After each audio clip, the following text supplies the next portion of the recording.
Cinema হলে ticket না পেলে কেউ নদীতে ঝাঁপ দেয়, এমন ঘটনা আগে কখনো শুনেছেন?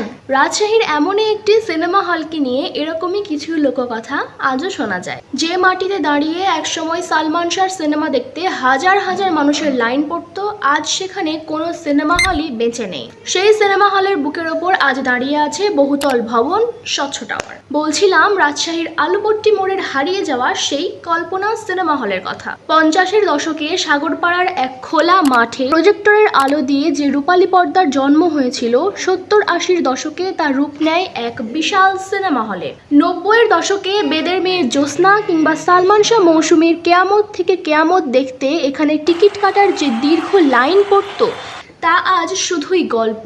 লোকমুখে শোনা যায় সে যুগের তরুণদের মধ্যে উন্মাদনা এতটাই বেশি ছিল যে দূর দূরান্ত থেকে এসেও টিকিট না পেলে রাগে ক্ষোভে তারা অনেকেই নাকি পাশের পদ্মা নদীতে ঝাঁপ দিত।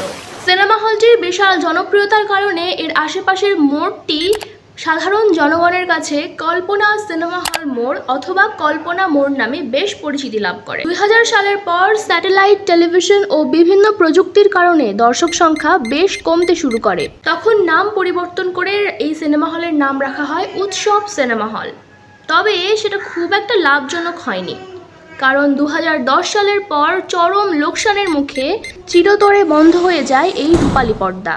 সিনেমা হলটি বন্ধ হওয়ার পর এর মূল কাঠামো ও জমিটি একটি ডেভেলপার কোম্পানির কাছে বিক্রি করে দেওয়া হয়। ঐতিহাসিক সেই হলের জায়গায় এখন দাঁড়িয়ে আছে বহুতল ভবন, স্বচ্ছ টাওয়ার।